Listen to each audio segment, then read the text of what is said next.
हम रामायण के बालकांड के 9वें सर्ग में बात कर रहे थे अंगराज रोमपाद और ऋष्यशृंग ऋषि। ऋष्यशृंग ऋषि एक अलग कैरेक्टर हैं जो जिनका हमने पिछले बार जाना, जो जीवन में कभी मनुष्य को नहीं देखा था, केवल अपने पिता के अलावा घने जंगल में रहते थे, पूरी तपस्या साधना में लीन रहते थे और उसके कारण उनके पास जो स्पिरिचुअल पावर होता है, मेडिटेटिव पावर, वो बहुत था।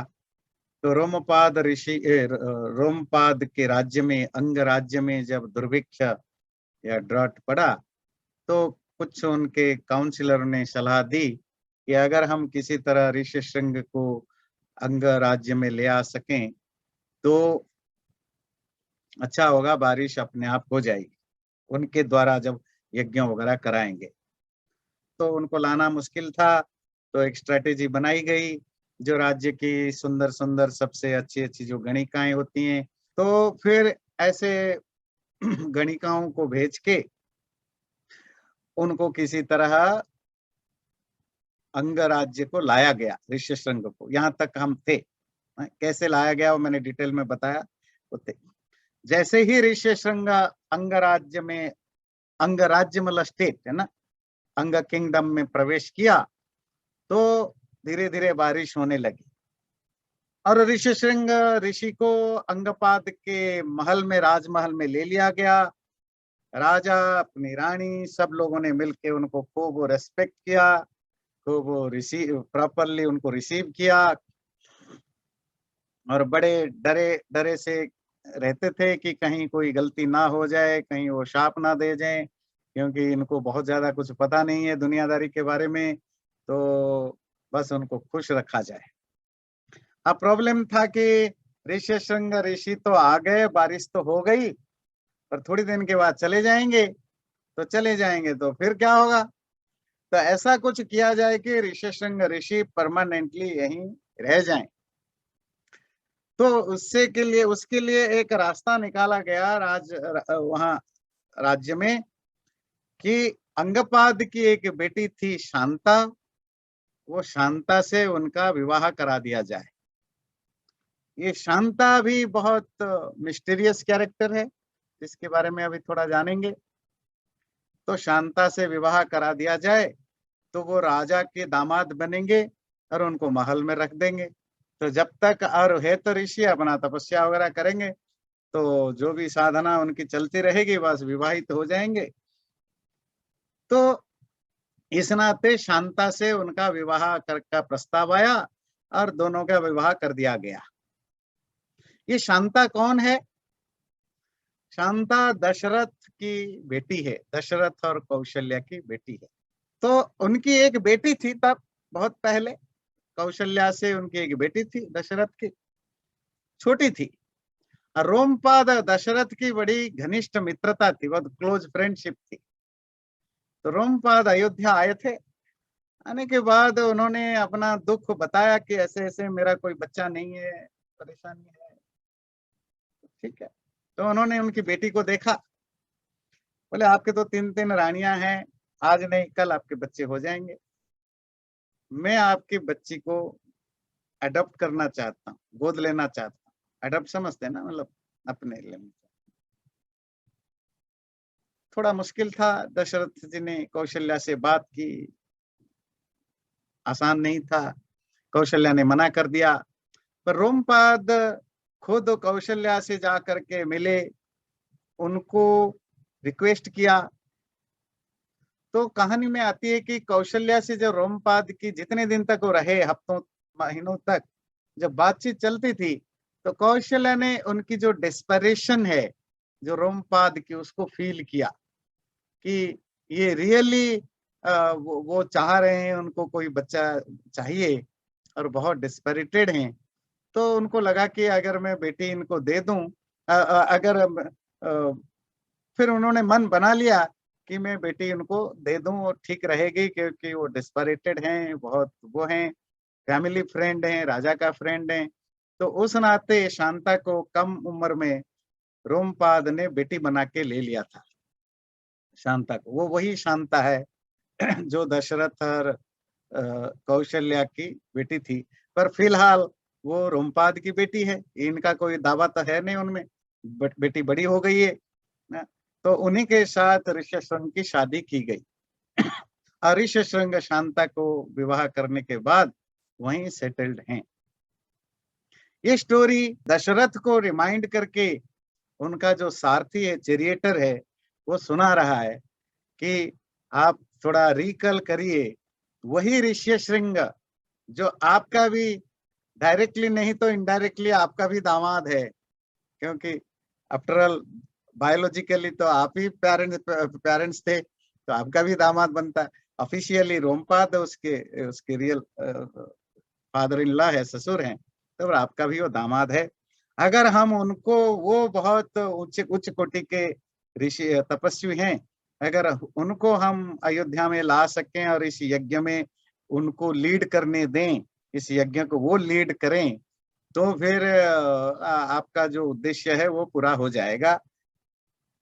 तो दशरथ ने ये बात सुन के उन्होंने कहा ठीक है। तो फिर राजा रोमपाद को अंग में जो थे उनको मैसेज भिजवाया गया कि हम आ रहे हैं घूमने के लिए आपके पास। ये नहीं बताया क्या कारण था, बस घूमने के लिए आ रहे हैं। तो दशरथ अपनी रानी और सेना लेकर के रोमपाद के वहां पहुंचे। दोनों में तो फ्रेंडली रिलेशनशिप, वैसे भी फ्रेंडली रिलेशनशिप था। और जब वहां पहुंचे, ये सर्ग 11 का कहानी आगे कंटिन्यू करता है। तो रोमपाद, उनकी पत्नी, उनके राजमहल में दशरथ उनकी रानियों का खूब उन्होंने रिसीव किया, रेस्पेक्टफुली सत्कार किया, जो भी जो एक प्रोटोकॉल होता है उसके हिसाब से उनको ट्रीट किया। और वहां वो रहे, काफी दिन तक बातचीत चली, ऋष्यशृंग से भी मिले। अब हर कोई ऋष्यशृंग से वैसे अंदर से डरता है भाई, ऐसा है ना। हमारे यहाँ एक संस्कृत में बड़ा सुंदर कहावत है कि जो बहुत बड़े लोग होते हैं ना, उनसे बैरी अच्छी है ना दोस्ती अच्छी है, ना दुश्मनी अच्छी है ना दोस्ती अच्छी है। तो हमेशा एक सेफ डिस्टेंस रखना चाहिए। जान पहचान है ना, जरूरी है, अच्छा है, पर इतना क्लोज ना हो कि कल कुछ भी हो जाए आपको ही फांसी पर लटका देंगे, है ना। तो फायदा भी मिलेगा, नुकसान भी मिलेगा। तो दुश्मनी अच्छी नहीं कि दोस्ती भी अच्छी नहीं, हमेशा डर बना रहता है। जो राजाओं के मित्र होते हैं उनके अंदर डर भी रहता है, पता नहीं राजा कब मूड खराब हो जाए और आपको ही कहे किसी ने किया है तो फांसी चढ़ाओ। भाई जान पहचान ना हो तो आपको क्यों फांसी चढ़ाएंगे, है ना।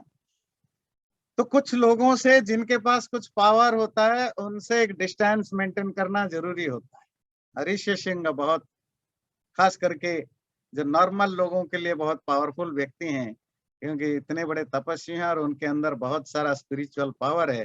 तो थोड़ा देख संभल के बात करना पड़ता है, मिलना पड़ता है। और वैसे भी वो थोड़े ज्यादा प्रैक्टिकल नहीं है, क्योंकि उन्होंने जो मटेरियल वर्ल्ड से उनका कोई कनेक्शन नहीं है, सोशलाइजेशन का कुछ पता नहीं है। कब मूड खराब हो जाए, कुछ अच्छा हो जाए, कुछ पता नहीं हो, तो आगे पीछे देखेंगे नहीं, सीधा शुरू हो जाएंगे। कोई थोड़ी है कि उन्होंने कोई नॉर्मल सिविल सोसाइटी में ग्रोन अप हुआ है। तो पर उन्होंने, सबने अपनी तरफ से पूरी कोशिश की ऋष्यशृंग को किसी भी तरह की कोई प्रॉब्लम ना हो। तो दशरथ और कौशल्या उनसे मिले। शांता उनकी तो बेटी थी, दोनों में ठीक है। अब तो क्या है ना, बेटी या बेटा जब अडॉप्टेड हो जाते हैं कुछ सालों के बाद, फिर वो अपने बायोलॉजिकल पेरेंट्स का याद तो रहता है, पर वो उतना ज्यादा वो कनेक्शन नहीं रहता है ना। अब तो जो पालते हैं वही उनके लिए मेन हो जाते हैं। इसका सबसे बढ़िया हमारे यहाँ एग्जाम्पल है कृष्ण का। देखिए, ये तो देवकी वसुदेव के बच्चा, पर जिंदगी भर फिर यशोदा नंद ही चिपक गए, है ना। नहीं छूटा थोड़े ही है। और हर जगह होता है ये, नॉर्मल आपके हमारे में भी ये बिल्कुल सिंपल बात है। और ऋष्यशृंग को उन्होंने इनवाइट किया कि आप हमारे यहाँ भी आइए शांता को लेकर के, और हमें आप मौका दीजिए, हम आपको सत्कार करेंगे, रिसीव करेंगे, ख्याल करेंगे। और सब रोमपाद को भी उन्होंने इनवाइट किया। कि आप हमारे यहाँ आइए, यज्ञ है, आप आइए। और उसके बाद ऋष्यशृंग ने सोचा, कुछ दिनों के बाद बोला हाँ हम आएंगे, और बात बनी। तो राजा दशरथ ने अपने साथ उनको लेकर के चले अयोध्या की तरफ। एक राज्य से दूसरे राज्य पहुंचने में टाइम तो लग जाता है, 1 दिन 2 दिन 5 दिन, कभी कभी एक हफ्ता महीना लग जाता है, तो उस समय की बात है। तो अपने जो उनकी सेनाओं की एक टुकड़ी थी उनको पहले भेज दिया कि जाओ कि अयोध्या में तैयारी शुरू कर दो वेलकम की, ऋष्यशृंग ऋषि आ रहे हैं। तो पूरे नगरी को सजाया जाए, महल को सजाया जाए, रानियों को कह दिया जाए, बाकी रानी और कर्मचारियों को कि महल में तैयारी करें कि ऋष्यशृंग और शांता आ रहे हैं। और घोड़ा भिजवा करके तैयारी पूरी चली। ऋष्यशृंग और शांता अयोध्या के राजमहल में दशरथ के साथ पहुंचे तो सब महल के लोगों ने उनकी बहुत आवाभगत की, ऋष्यशृंग को बहुत रेस्पेक्टफुली ट्रीट किया। शांता को रानी महल में ले लिया गया, रानियों ने खूब प्यार से और श्रद्धा से रखा, टेक केयर किया। और इस तरह 1 साल बीत गया। ऋष्यशृंग के आने के बाद 1 साल बीत गया। बसंत का मौसम, बसंत का सीजन आया था। अब यहाँ से हम सर्ग 13 को आएंगे। पुनः प्राप्ते वसंते तु पूर्ण संवत्सरो भवत्, प्रसवार्थं गतो यष्टुम् अयमेधेन वीर्यवान्, अभिवाद्य वसिष्ठं च न्यायतः परिपूज्य च अब्रवीत् प्रश्रितं वाक्यं प्रसवार्थं द्विजोत्तमम्। इस तरह 1 वर्ष पूर्ण हो गया। वशिष्ठ आदि वामदेव आदि यज्ञ की तैयारी में लगे हुए हैं, बाकी कर्मचारी अपनी अपनी तैयारी में लगे हैं। इस बीच में दशरथ ऋष्यशृंग को लेकर के आ चुके हैं। 1 साल बीत गया, बसंत ऋतु था, स्प्रिंग सीजन था। फिर दशरथ ने वशिष्ठ को बुला करके बोला, यज्ञों में क्रियताम ब्राह्मण यथोक्तम मुनिपुंगव, यथा न विघ्न क्रियते यज्ञांगेषु विधीयताम। अब हमारा यज्ञ शुरू किया जाए वशिष्ठ जी। और यज्ञ के जो दूसरे एक्टिविटीज है उसमें किसी तरह का कोई प्रॉब्लम ना हो, किसी तरह के ऑब्स्टिकल्स ना हो, उसको मेक श्योर करिए। भवान स्निग्ध सुहृन् मह्यम गुरुश्च परमो महान, ऊढव्यो भवता चैव भारो यज्ञस्य चोद्यतः। दशरथ ने कहा, महर्षि वशिष्ठ, ये पूरी की पूरी यज्ञ प्रक्रिया और यज्ञ का जो अरेंजमेंट है, आप इसकी पूरी रेस्पॉन्सिबिलिटी लेंगे। You will be the incharge of the whole. जो अश्वमेध और उत्कृष्टि यज्ञ क्रिया होगी, आप उसके पूरा इंचार्ज रहेंगे। तथेति च स राजानम् अब्रवीत् द्विजसत्तम, करिष्ये सर्वमेतत् भवता यत् समर्थितम्। और वशिष्ठ ने कहा, राजन जरूर, तथा ऐसा ही होगा, जैसा आपने चाहा वैसा ही होगा। ततो ब्रवीत् द्विजान् वृद्धान् यज्ञ कर्म सुनिष्ठितान्, स्थापत्ये निष्ठितान् चैव वृद्धान् परमधार्मिकान्, कर्मान्तिकान् शिल्पकरान् वर्धकीन् खनकान् अपि गणकान् शिल्पिनश्चैव तथैव नटनर्तकान्, तथा शुचीन् शास्त्रविदः पुरुषान् सुबहुश्रुतान् यज्ञ कर्म समीहन्ताम् भवन्तो राजशासनात्। तो वशिष्ठ ने यज्ञ के लिए जिसका जो जो रोल है उन सब लोगों को बुलाया गया, उनको अपने अपने काम बांट दिया गया। जो यज्ञ कर्म में निपुण है ब्राह्मण, उनको यज्ञ कर्म के आयोजन के लिए, जो स्थापत्य आर्किटेक्चर के करने वाले लोग हैं उनको आर्किटेक्ट डिजाइन करने का काम दे दिया गया। जो शिल्पकार हैं, जो आर्टिसंस हैं, जो कारपेंटर्स हैं, वर्धकी हैं, गणकान जो कैलकुलेशन करने में जो एक्सपर्ट होते। ध्यान दीजिए इन शब्दों को, उस समय क्या क्या किस तरह की एक्टिविटीज, जो प्रोफेशंस थे, ये भी बहुत जानने की जरूरत है। खनकान डीगर से जो खोदने वाले, गणका जो कैलकुलेटर हैं, जो मेजरमेंट करने वाले, शिल्पिनश्च जो आर्टिसंस हैं, नट नर्तकान जो डांसर और एक्टर्स हैं, और इस तरह के दूसरे बहुत सहस्रा थाउजेंड्स लोग अलग अलग काम में लगे। हजारों ईंटों की जरूरत थी। ब्राह्मणा वसथाश्चैव कर्तव्या शतश शुभा भक्ष्यान्नपानैर्बहुभिः समुपपेता सुनिष्ठिता तथा पौरजनस्यापि कर्तव्या बहुविस्तराः आवासा बहुभक्ष्या वै सर्वकामैरुपस्थिता। इस तरह बहुत सारे छोटे छोटे रूम्स बनाने थे, बिल्डिंग्स, वो जो टेम्पररी बिल्डिंग्स बनाना था, क्योंकि हजारों लाखों लोग आएंगे, वहां रहेंगे, उनके खाने पीने की व्यवस्था करना था, अलग अलग तरह के खान पान की व्यवस्था करना था। तथा जान पदस्यापि जनस्य बहुशोभनम दातव्यमन्नम विधिवत सत्कृत्य न तु लीलया। ये वशिष्ठ जी अलग अलग लोगों को ऑर्डर देते जाते हैं, आपका क्या काम होगा, आपका क्या काम होगा। कुछ लोगों का काम है टेम्पररी बिल्डिंग्स, टेम्पररी हैबिटेट्स बनाना, रहने लायक। कौन नाचने गाने का काम करेंगे, एंटरटेनमेंट का काम करेंगे, कौन बिल्डिंग बनाएगा, कौन खान पान का ध्यान रखेगा। और कुछ स्पेशल इंस्ट्रक्शन देते हैं। ये श्लोक नंबर 12 देखिएगा। जो भी जानपद लोग आएंगे, जो भी सिटीजन्स गांव के हो शहर को आएंगे, दातव्यम विधिवत सत्कृत्य, वशिष्ठ निर्देश देते हैं उनको देना। कैसे देना? रेस्पेक्टफुली देना, न तो लीलया, कैजुअली नहीं देना। सर्वे वर्णा यथा पूजाम प्राप्नुवन्ति सुसत्कृताः न चावज्ञा प्रयुक्तव्या काम क्रोध वशादपि। हर वर्ण के लोग, जिस भी वर्ण का व्यक्ति आए, ब्राह्मण क्षत्रिय वैश्य शूद्र, सबको पूरा रेस्पेक्ट के साथ उनको ट्रीट करने की जरूरत है।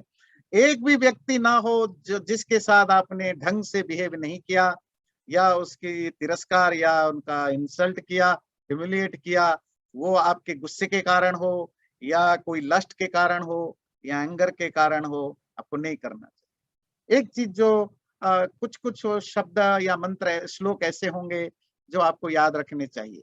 दातव्यमन्नम विधिवत सत्कृत्य तु न तो लीलया।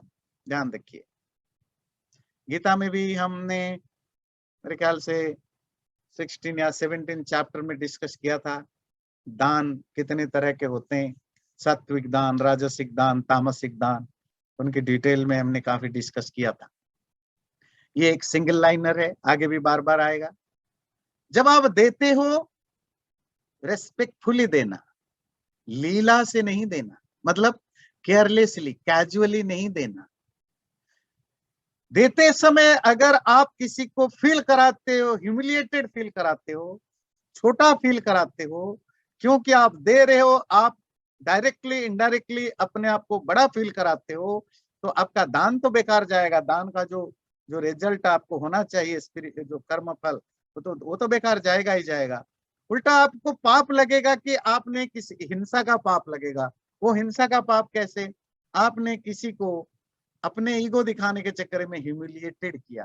ये जो ह्यूमिलिएशन भी एक दर्द होता है, एक पीड़ा होती है, और उस पीड़ा का कारण आप हो। आप दान दे करके उस आदमी को पैसा भी दिया, सब कुछ दिया, और क्या कमा कर आए? पाप कमा कर आए। ये हमारे करोड़ों लोगों को, खास करके हमारे भाई बहन को समझने की जरूरत है। जब आप देते हो, आपके अंदर ज्यादा ह्यूमिलिटी होनी चाहिए इंस्टेड ऑफ लेने वाले के, रिसीवर। अगर आपके अंदर ह्यूमिलिटी नहीं, तो आपका दान आपके लिए फायदा तो, आपको तो कोई पुण्य कमाएगा नहीं, आपके लिए उल्टा पाप कमा कर जाओगे। और ये हमारे सिविलिटी का पार्ट हुआ करता था, जो हम भूलते जा रहे हैं जिस भी कारण से हो। हम दान देते हैं तो नाम चाहिए, ईगो चाहिए, फोटो खिंचवाते हैं। तो होना ये चाहिए कि आपके दान में सामने वाले को कितना मिला, उससे ज्यादा इंपॉर्टेंट है क्या फील हुआ। फीलिंग इंपॉर्टेंट होता है, उसको हम मिस कर जाते हैं। और वशिष्ठ ऋषि है, तो वो जब बात करते हैं तो फिर वो हर छोटी छोटी चीजों को फिर बारीकी से देखते हैं ना। भैया आपको काम करना है, पर वो काम के साथ आपकी एटीट्यूड क्या होगा, वो भी ध्यान रखना है। यथा सर्वं सुविहितं न किंचित परिहीयते तथा भवन्तः कुर्वन्तु प्रतिस्निग्धेन चेतसा। ततः सर्वे समागम्य वसिष्ठमिदम् अब्रुवन् यथोक्तं तत् सुविहितं न किंचित परिहीयते यथोक्तं तत् करिष्याम न किंचित परिहास्यते। तो वशिष्ठ की बात सुनकर के सभी लोगों ने अलग अलग जो डिपार्टमेंट की काम बांट दी गई, सब ने बोला कि जैसा आपने कहा बिल्कुल वैसा ही होगा। आपके आप कोई चीज छूटेगा नहीं, कोई चीज रह नहीं जाएगा, सब चीजें अच्छी ढंग से होगी। उसके बाद वशिष्ठ ने दशरथ राजा से बोला कौन कौन राजाओं को निमंत्रित करना, क्योंकि वशिष्ठ जैसे आपका कोई प्रोग्राम होता है ना, आपके इंस्टीट्यूशन में या कहीं भी होता है, कोई बड़ा प्रोग्राम होता है, तो पूरी एक प्लानिंग बनती है, who will be the main incharge of the whole programme, coordinator. फिर उसके नीचे आप डिपार्टमेंटल कोऑर्डिनेटर बनाते हैं, भाई आप ये टेक्नोलॉजी का काम देखना, आप इनविटेशन का काम देखना, आप खाना पीने का काम देखना, आप एंटरटेनमेंट का काम देखना, आप मेंटेनेंस का काम देखना होता है ना। आप हर आप में से ज्यादातर लोग किसी ना किसी इंस्टीट्यूशन से, ऑर्गेनाइजेशन से जुड़े, तो आपको पता है जब कोई काम होता है तो काम बांटा जाता है, पर एक मेन कोऑर्डिनेटर होता है। तो वशिष्ठ की जिम्मेदारी में सब कुछ है। अब ये सब काम बांट गया, अब इनविटेशन का काम है। तो उन्होंने राजा को और मंत्रियों को बोला किन किन लोगों को बुलाना है, उसकी भी लिस्ट उन्होंने वशिष्ठ ने पकड़ा दिया। पर कुछ स्पेशल राजा हैं, स्पेशल लोग हैं, जिनको बुलाने के लिए वशिष्ठ ने दशरथ जी से कहा कि आप खुद जाइएगा उन लोगों को बुलाने के लिए। कौन है वो लोग? मिथिलाधिपतिम शूरम जनकम सत्य विक्रमम निष्ठितम सर्वशास्त्रेषु तथा वेदेषु निष्ठितम समानय महाभागम स्वयमेव सुसत्कृतम पूर्व संबंधिनम ज्ञात्वा ततः पूर्वं ब्रवीमि ते।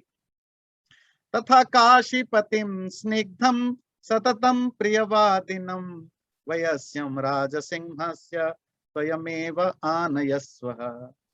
दशरथ जी, बाकी राजाओं के लिए तो आप मिनिस्टर्स या दूसरे जो भी राज कर्मचारी है उनको भेज दीजिए, मैसेंजर्स भेज दीजिए, पर मिथिला के राजा जनक को आप खुद लाने जाइए, क्योंकि वो न केवल राजा हैं, सब शास्त्रों के विद्वान है, वेदों में उनकी श्रद्धा है, वो ज्ञानी भी हैं, वो राजा भी हैं, वो तपस्वी भी हैं, वो ऋषि भी हैं, तो वो सबके रिस्पेक्टेड हैं, क्योंकि वो राजा होते हुए भी उनमें वो ऋषियों का सब गुण, उनके गुण कर्म स्वभाव उनके अंदर है। और आपके भी वो पूर्व परिचित हैं, पहले से आपकी उनके साथ मित्रता है, तो उनको आप खुद लाने जाइए। और उसके साथ मिथिला के साथ वहीं पास में पड़ेगा काशी, तो काशी के जो राजा हैं वो भी बड़े प्रियवादी हैं, मीठा बोलने वाले, और आपके परम वयस्य, वयस्य कहते हैं मित्र। तो वयस्य का सिंपल अर्थ है जहाँ बहुत घनी आपकी मित्रता हो, जिसमें किसी भी तरह का कोई बैरियर नहीं, कोई लज्जा नहीं, कुछ नहीं, बिल्कुल आप फ्रीली बात कर लें। तो इसी तरह काशीपति राजा को भी आप खुद ले आइए। और तथा केकेय राजानं वृद्धं परम धार्मिकं श्वशुरं राजसिंहस्य सपुत्रं त्वं इहानय। और केकेय के राजा, वो तो आपके कुछ स्पेशल लगेंगे, बताइए केकेय के राजा दशरथ के क्या लगेंगे? फादर इन लॉ लगेंगे, क्योंकि केकेय से आप समझ गए होंगे कैकेयी। तो कैकेयी का नाम कैकेयी क्यों है? क्योंकि केकेय देश की रहने वाली है।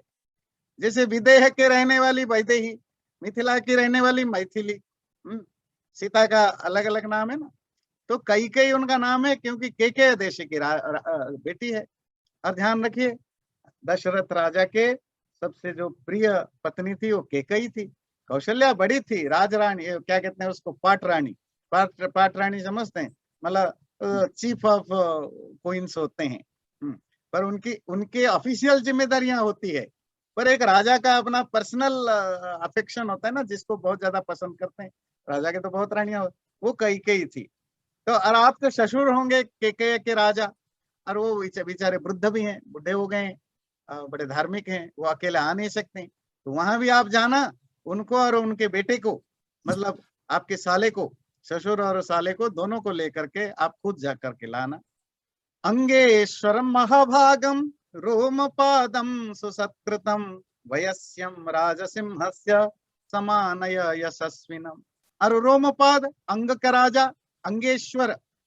अच्छा, पहले हम बात करते थे ना, ईश्वर मतलब सिर्फ परमात्मा नहीं होता है, कोई भी ईश्वर का लिटरेरी मीनिंग होता है रूलर, लॉर्ड।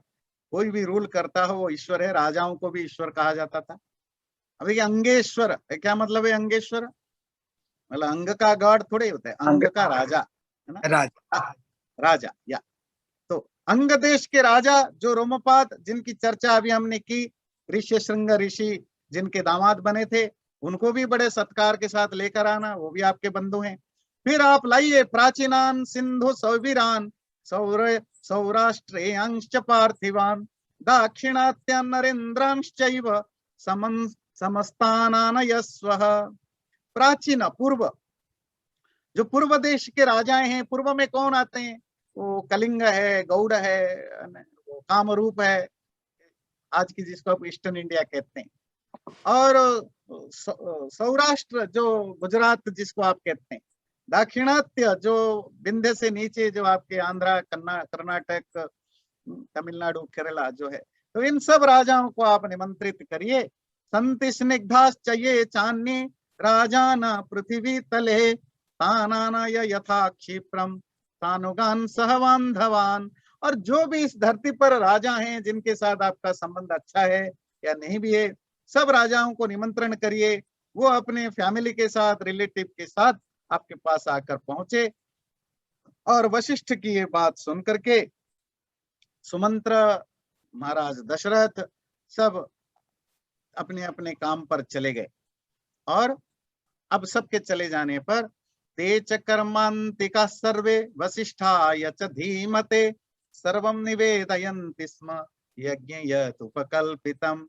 सब अपने अपने काम में लग गए और बीच बीच में वशिष्ठ को आकर के बताते रहते हैं, ये काम हो गया, ये होना है, इसमें ये प्रॉब्लम है, ये काम बाकी है, ये हो गया। अब अपडेट करते रहते हैं ना, जो आपका कोऑर्डिनेटर है, कितना काम हो गया, क्या होना है, क्या प्रॉब्लम है, तो सब आकर के निवेदन करते रहते हैं, यज्ञ में क्या क्या हुआ वशिष्ठ को करते रहते हैं। और वशिष्ठ बड़े खुश थे क्योंकि एवरीथिंग इज गोइंग स्मूथली। ततः प्रीतो द्विजश्रेष्ठ स्थान सर्वान इदम अब्रवीत अवज्ञया न दातव्यम कस्यचित् लीलयापि वा अवज्ञया कृतं हन्यात् दातारम नात्र संशय। दोबारा वशिष्ठ ने वो दान वाली चैप्टर छेड़ी। वशिष्ठ ने सबसे कहा कि सुनो, जब भी किसी को देते हो डिसरिगार्ड करके नहीं देना, किसी को कुछ देते हो डिसऑनर करके नहीं देना, किसी को कुछ देते हो कैजुअली या केयरलेसली नहीं देना। अवज्ञया न दातव्यम, अवज्ञा के साथ डिसरिगार्ड करके नहीं देना। कस्य लीलया पिबा, कैजुअली या केयरलेसली किसी को नहीं देना। क्यों? अवज्ञया कृतम हन्यात् दातारम नत्र संशय। अभी आपको जो बोला, अगर आप डिसरेस्पेक्टफुली कोई चीज दान करते हो, वो दान डोनर का ही हत्या करता है, डोनर का ही बर्बादी का कारण करता है। ये ऐसे श्लोकों को आप जरूर ध्यान में रखिएगा। आपका दान तो दान का पुण्य तो नहीं मिलेगा, उल्टा पाप कमा के आओगे, आपका नुकसान करेगा। और क्यों करेगा, उसकी क्या क्या प्रोसीजर क्या है वो ध्यान रखिए। आप दान फिजिकली तो आपने कुछ दिया, बट मेंटली आपने उसको बहुत ह्यूमिलिएटेड किया, आपको पता नहीं उसको कितना पीड़ा दिया। उस पीड़ा से ग्रस्त होकर के व्यक्ति जब आता है तो वो आपको ऊपर से कितना भी कहे थैंक यू, अंदर से तो वो आपके प्रति कोई अच्छा भाव नहीं रखता। तो आप उसको अंदर से हट करके आए, उसको नीचा दिखा कर आए। इसीलिए वशिष्ठ बार बार रिपीट करते हैं, ध्यान रखिए, यज्ञ में 3 चीजें जरूरी होता है, दान, देव पूजा, संगतिकरण। जो लोग रेगुलरली सत्संग में आते हैं उनको पता होगा, है ना।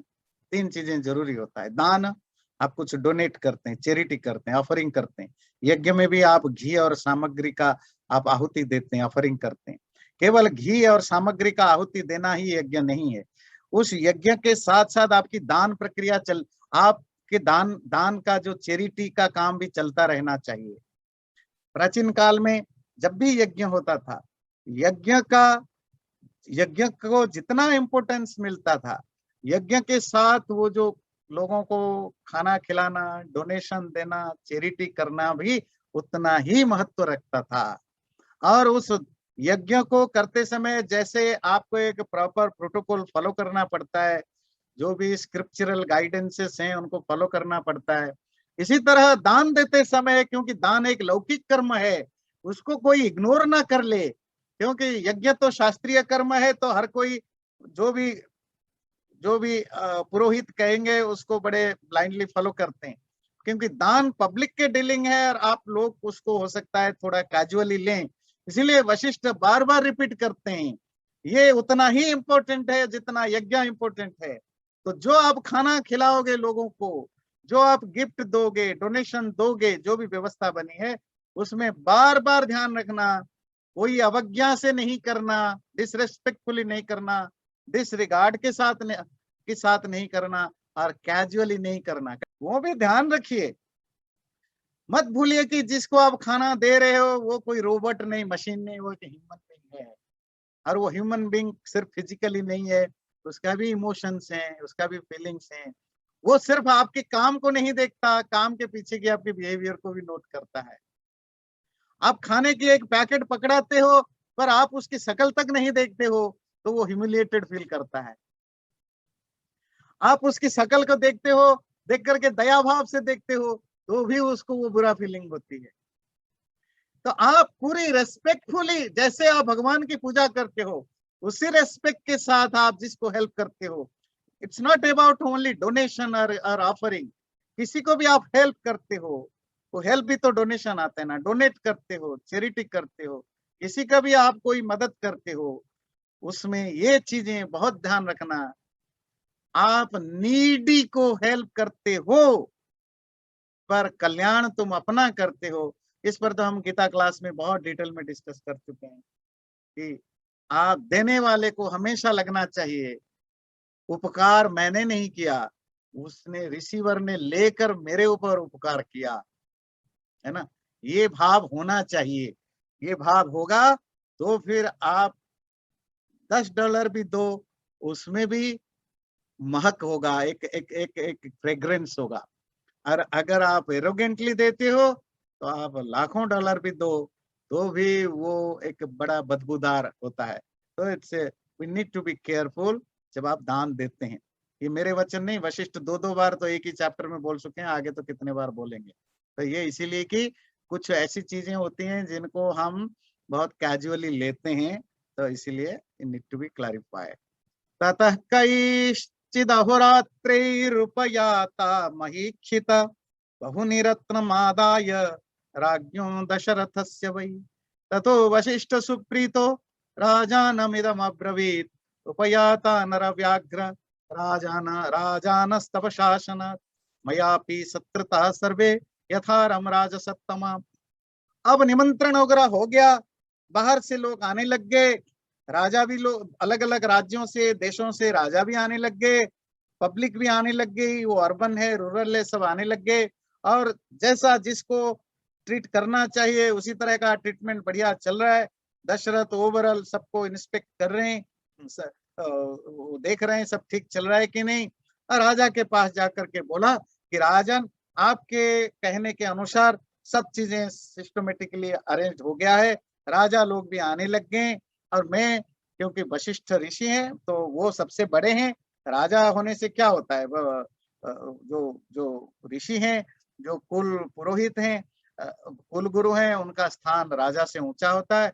तो जब कुल गुरु किसी को रेस्पेक्ट करता है तो वो ज्यादा मायने रखता है इंस्टेड ऑफ राजा का रेस्पेक्ट करने से। तो इसीलिए मैंने सबका सत्कार कर दिया है राजा, और आपको भी जिस जिसका सत्कार करना है, सत्कार समझते हैं ना, रिसीव करना, रेस्पेक्टफुली किसी को रिसीव करना, हॉस्पिटैलिटी जिसको आप कहते हैं करना। यज्ञम च कृतम राजन पुरुषैषु समाहितैः निर्यातु च भवान यष्टुम यज्ञायतनमन्तिकात्। और महाराज यज्ञ का मंडप भी सज चुका है, तैयार हो चुका है, सब तैयारियां हो चुकी है, यज्ञ का प्रारंभ होने वाला है। अब आप पूरी तरह तैयार होकर के रानियों के साथ आ जाइए यज्ञ में बैठने के लिए। सर्व कामैरुपहृतैरुपेतं समन्तत द्रष्टुमर्हसि राजेन्द्र मनसेव विनिर्मितम्। तथा वशिष्ठ वचनात् ऋष्यशृंगस्य च उभयोः शुभे दिवस नक्षत्रे निर्यातो जगति पतिः। ततो वशिष्ठ प्रमुख सर्व एव द्विजोत्तम ऋष्यशृंगं पुरस्कृत्य यज्ञ कर्मारभन् तदा। तब महाराज अपने ऋष्यशृंग और वशिष्ठ, ऋष्यशृंग जिनको गेस्ट ऋषि के रूप में बुलाया गया है, और अपनी जो फैमिली ऋषि हैं वशिष्ठ, दोनों के नेतृत्व में पूरा यज्ञ की तैयारी। महाराज अपने समय पर जो भी उनको टाइम फिक्स किया गया था तैयार होकर के वो आ गए। अब यज्ञ कार्य आरंभ हुआ ऋष्यशृंग के लीडरशिप में, ऋष्यशृंग के नेतृत्व में सारे ज्ञानी विद्वान ब्राह्मण पुरोहितों के द्वारा अश्वमेध महायज्ञ आरंभ हो चुका है। सब अपने अपने कार्य को ढंग से कर रहे हैं। इसमें दो चार चीजें जो बताना है वो बता के फिर हम आगे चलेंगे, क्योंकि बाकी सारे बहुत टेक्निकल चीजें हैं, वो बताने की जरूरत नहीं है।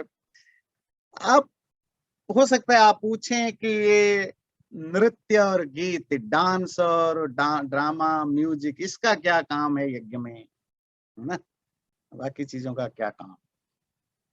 इतने सारे लोग आ रहे हैं, क्या काम है? ऐसा यज्ञ हो रहा है तो क्या हो रहा है? तो हमें थोड़ा एंशिएंट इंडियन या हिंदू धर्म के जो प्राचीन जो सिस्टम था, सोशल सिस्टम, इसको समझने की जरूरत है। जैसे कि प्राचीन काल में कोई भी जो रिलीजियस एक्टिविटीज है वो सब यज्ञ के द्वारा ही होता था। बाद में पिछले 2000-2500 साल से भी कम, 1500 साल से हमारे यहाँ जो आज का जो हिंदू धर्म में पैटर्न आपको दिखता है, घरों में जिस तरह के पूजा पाठ होते हैं या मंदिर में होते हैं, वो हिंदू धर्म का एक नया फिनोमेना है, एक नया ट्रेडिशन है। तो प्राचीन काल में यज्ञ व्यवस्था होती थी, और वो यज्ञ अलग अलग लेवल पर होता था। कुछ नित्य कर्म होते थे, कुछ नैमित्तिक और कुछ काम्य कर्म। नित्य यज्ञ किसको कहते थे? जिसको आप अग्निहोत्र कहते हैं। जैसे आजकल लोग जो थोड़े धार्मिक लोग हैं, सुबह उठ के क्या करते हैं?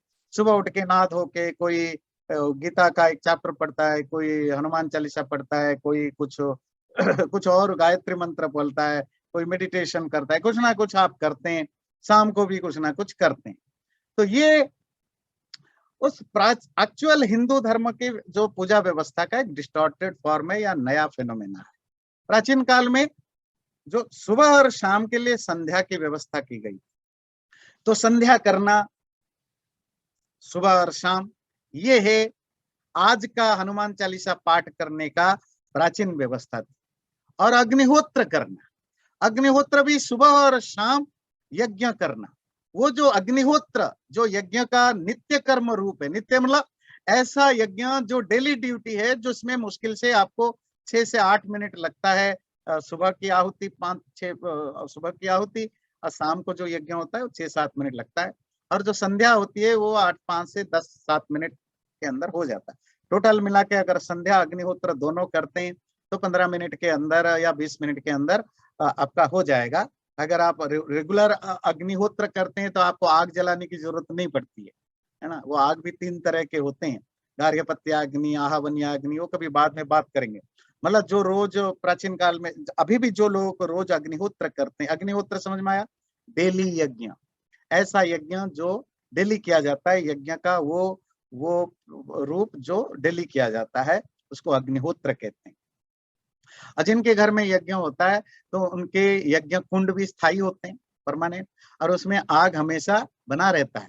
मतलब आपने सुबह यज्ञ किया तो राख तो वहीं पड़ा है, तो शाम को जब आते हैं वो नीचे आग थोड़ा बहुत बना रहता है, उसी आग में आप लकड़ी डालते हैं और कुछ डाल के उसको फिर जलाते हैं। आप दोबारा माचिस या दोबारा लाइट जलाते नहीं है, वो उसके अंदर आग हमेशा बना रहता है। और जब जब विवाह होगा उसको कहते हैं गार्हपत्याग्नि, वो हमेशा बना रहता है, प्राचीन काल में बना रहता था। तो जो विवाह संस्कार होता था, तो विवाह संस्कार में जो होम या हवन होता है, वो उस दैनिक अग्निहोत्र की जो आग है, गार्हपत्याग्नि, उससे आग लाया जाता था, उसको कहते हैं आहवनीय अग्नि। उसी अग्नि से विवाह संस्कार में हवन होता था। और वो हवन जो हुआ, वो हवन फिर वो जो जवान लड़का लड़की जिन्होंने अभी तक बैचलर थे, जो अग्निहोत्र नहीं करते थे, अब शादी के बाद अब उनको भी रोज करना है, अब गृहस्थ आश्रम में जाते, उसी जो विवाह संस्कार में जो दूसरे के घर से आग लाया गया, वह उनके पिताजी के या दादाजी जिसके घर से, उस आग से हवन हुआ। अब उस हवन की आग को वो सुरक्षित रखते थे अपने दैनिक यज्ञ करने के लिए।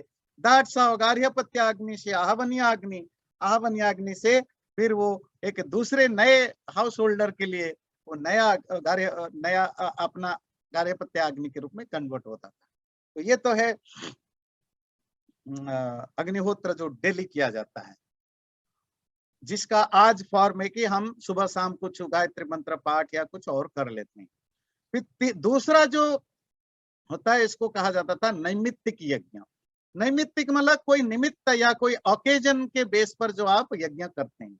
जैसे आजकल आप जो 16 संस्कार है ना, जो पैदा होने से पहले जो गर्भाधान से लेकर के मौत तक जो अंत्येष्टि संस्कार जिसको कहते हैं, तो इसमें शादी भी इंक्लूडेड है, विवाह संस्कार, उपनयन संस्कार, है ना। जिन लोगों को पता नहीं, वो हमने एक 16 संस्कार का पूरा सीरीज बनाया है यूट्यूब में, वो आप देख सकते हैं, अलग अलग वो 16 संस्कार। तो संस्कारों में जो हवन होता है वो फिर दैनिक हवन नहीं होता है, वो उसके लिए वो एक उसको कहते हैं नैमित्तिक कर्म।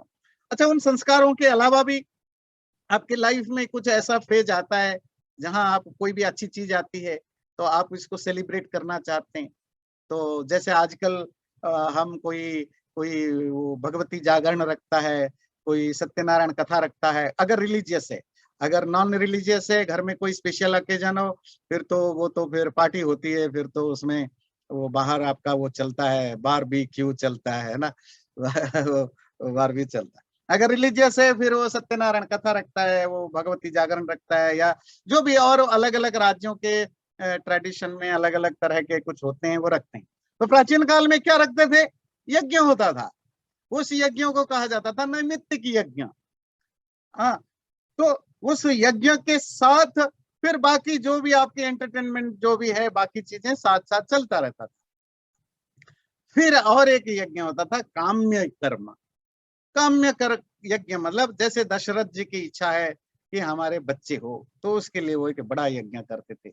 किसी की इच्छा है कि मैं बहुत बड़ा राजा बन गया, अब मुझे इसको सेलिब्रेट करना है, जो भी मेरे दूसरे राजा हैं, मंत्री हैं, जो भी हैं, पूरे दुनिया भर में सबको इकट्ठा किया जाए और एक तरह के उनको सेलिब्रेशन किया जाए। जैसे आपके ब्रिटेन के महारानी की कभी कुछ ऐसा होता है तो उसको सेलिब्रेशन करते हैं। तो इसी तरह उसको अश्वमेध, वो राजसूय, इस तरह के अलग अलग यज्ञ होते हैं। और ये जो यज्ञ होते हैं बहुत बड़े बड़े होते हैं, कभी कभी एक एक साल, दो दो साल चलता है। कुछ यज्ञ ऐसे भी होते हैं जो किसी किसी कामना से या जैसे दशरथ के पुत्र की इच्छा से नहीं है, जस्ट राजा को खुशी हुई या कोई बड़े व्यक्ति को लगता है कि मैं बहुत मैं कुछ करना चाहता हूँ अच्छा काम। जैसे आपके कभी मन करता है तो आप घर में कुछ पूजा रख देते हैं ना, कोई ना वो जागरण की या जो भी हो ऐसा रख देते हैं, किसी को मन हुआ। तो प्राचीन काल में ये सब तो कंसेप्ट ही नहीं था, ये तो बड़ा नया फेनोमेना। तो वो यज्ञ करते थे, बड़े बड़े यज्ञ, कभी कभी महीनों सालों चलते थे, और उनकी पूरी वो डिटेल में लिस्ट है। अब वो जो यज्ञ होते थे, दैनिक यज्ञ तो आपकी भक्ति, श्रद्धा, पूजा से रिलेटेड है। नैमित्तिक यज्ञ आपकी कल्चरल, सोशल, इमोशनल और साइकोलॉजिकल चीजों से रिलेटेड है, जो संस्कार वगैरह से। और जो बाकी बड़े बड़े यज्ञ होते थे वो आपका सोशल, कल्चरल, रिलीजियस चीजें से जुड़ता था। वो यज्ञ केवल यज्ञ नहीं होते थे। अच्छा, और एक चीज जोड़ के फिर हम बाद में चलेंगे। कोई भी यज्ञ करे अग्निहोत्र को छोड़कर, अग्निहोत्र तो आपकी प्राइवेट है, पर्सनल है, वो एक तरह की आपकी, जैसे रोज आप पूजा करते हैं, बहुत सारे लोग जिनके घर में एक पूजा घर होता है या कुछ खटोली होती है, किसी को ना किसी को कोई फोटो है या शालिग्राम है, कुछ भी रखते हैं, पूजा करते हैं। प्राचीन काल में ये सिस्टम नहीं था, तो वो अग्निहोत्र किया जाता था, ये बहुत पर्सनल है, प्राइवेट है। पर जब भी कोई पब्लिक सेलिब्रेशन होता था, बड़े बड़े यज्ञ होते थे, कोई राजा कराए, जमींदार कराए, कोई ऋषि करते थे, कोई गुरुकुल वाले करते थे, तो वो जब हफ्तों चले, महीनों चले, सालों चले, उस यज्ञ के साथ साथ बहुत कुछ और चीजें होती थी जिसका मॉडर्न वर्जन समझना हो। जैसे यहाँ मेला होती है, अब कहीं शिवरात्रि की मेला चलती है, जैसे आप कुंभ मेला जाते हैं ना, तो महीनों तक चलता है। तो कुंभ मेला में खाली रिलीजियस थोड़े होता है, तो उसमें रिलीजियस एक्टिविटीज होता है, वहाँ मार्केट भी चलता है, वहाँ बिजनेस भी चलता है, वहाँ स्पिरिचुअल प्रवचन भी चलता है, वहाँ मेडिटेशन भी चलता है, वहाँ जिसको, क्योंकि लाखों लोग इकट्ठा होते हैं और वहीं रहते हैं, तो उनकी पूरी जो जो जो लाइफ को चलाने के लिए सब कुछ व्यवस्था होती है। बहुत सारे राज्यों में अलग अलग जगह कहीं शिवरात्रि की मेला, कहीं जन्माष्टमी की मेला चलती है। प्राचीन काल में यज्ञ जो है, वो जो मेला कंसेप्ट मॉडर्न हिंदुइज्म में आज है, प्राचीन काल में वो यज्ञ था। जब यज्ञ होता है तो उस यज्ञ की सिर्फ यज्ञ की तैयारी नहीं होती थी, दिन सुबह से शाम तक तो यज्ञ चलेगा, रात को यज्ञ करना निषिद्ध है, सूर्यास्त के बाद, after sunset you can not offer anything. तो सनसेट के बाद क्या होता था, प्रवचन होता था ज्ञानी विद्वानों का, जो शास्त्र चर्चा होती थी, डिबेट होता था, शास्त्रार्थ होता था। फिर एंटरटेनमेंट की प्रोग्राम चलती थी, नृत्य, संगीत, ड्रामा, ये सब चलता था। फिर मेला लगती थी, जो भी खरीदने बेचने की सामान वहां होता था। तो ये पूरा का पूरा 6 महीने का, 1 साल का, जितने दिन का यज्ञ है, वो पूरी आपकी सोशल, कल्चरल, स्पिरिचुअल, एक एक ह्यूमन बीइंग के लाइफ में जितने भी एस्पेक्ट होते हैं, बिजनेस, सब कुछ वहीं आसपास होता था, इंक्लूडिंग कि बच्चों के विवाह के लिए कोई योग्य वर या कोई लड़का या लड़की भी वहीं पर लोग, क्योंकि this is the place where most of people socialise, used to socialise themself. तो वहां पर फिर वो अपने लड़का लड़की के लिए भी दूल्हा दुल्हन भी ढूंढ ढांड करके आ जाते थे। तो सोशलाइजेशन का वो बहुत बड़ा फैक्टर हुआ करता। ध्यान रखिए, आज का जो इंडियन, जिसको भी हम कल्चर कहते हैं, वो आर्ट हो, क्राफ्ट हो, डांस हो, ड्रामा हो, कुछ भी हो, वो सब यज्ञ से ही शुरू हुआ। इवन जो भी एंशिएंट इंडियन नॉलेज सिस्टम है, इंक्लूडिंग जो साइंस एंड टेक्नोलॉजी, वो यज्ञ उसका मूल में था। जो हमारे यहाँ ज्योमेट्री, ट्रिकोनोमेट्री या जो अलजेब्रा का जो कंसेप्ट आया, वो क्यों आया, कौन सा फ्रिज बनाना था या हमें कोई हवाई जहाज बनाना था, नहीं, हमें यज्ञ करना था। और यज्ञ में हजारों तरह की वेदियां बनती है, वेदी समझते हैं, जो पैविलियंस होते हैं, है ना, अलग अलग एंगल के बनते हैं, अलग अलग साइज के बनते हैं, उसकी मेजरमेंट के लिए ज्योमेट्री की पैदा हुई। अभी एक शब्द आया, गणक शब्द, गणक, वो गणक मतलब कैलकुलेटर। वो कौन सा कैलकुलेटर है, पैसा कैलकुलेट करने के लिए नहीं, वही मेजरमेंट करने के लिए।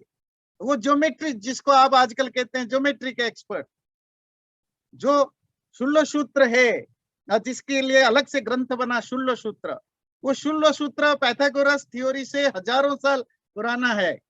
पर क्योंकि इंडियन लोग, मैं हमेशा बोलते हैं ना, क्योंकि जब आप अपने बाप को बाप मानने को तैयार नहीं, तो दुनिया क्यों मानेगा, वो फिर अपने बाप को प्रोजेक्ट करेगा। तो वो तो खैर, हम उसको डिसोन, जो चीजें हम डिसोन कर जाते हैं, तो दूसरा क्यों बोलेगा कि ये तुम्हारे तुम्हारे लोगों ने किया था, फिर वो जो भी है, दैट्स अ डिफरेंट थिंग। तो इवन जो भरतनाट्य शास्त्र, जो हजार हजार श्लोकों का बड़ा ग्रंथ है, जो हमारे इंडियन आर्ट आर्ट जब आर्ट नहीं, डांस, ड्रामा, इन दोनों का जो मूल ग्रंथ है भरतनाट्य शास्त्र। उसके अलावा और भी बहुत सारे नाट्य शास्त्र आए, संगीत शास्त्र आए। ये जो संगीत, नाट्य, कला, आर्किटेक्चर, है ना, ये जो स्कल्पचर, ये सब यज्ञ के चारों तरफ डेवलप हुआ। बाद में जब यज्ञ का महत्व कम होता गया हिंदुओं में, उसकी जगह मंदिर का कंसेप्ट आया, मूर्ति का कंसेप्ट आया, तो फिर वो सब आर्ट क्राफ्ट कल्चर यज्ञ से हट करके मंदिर के चारों तरफ आने लग गया।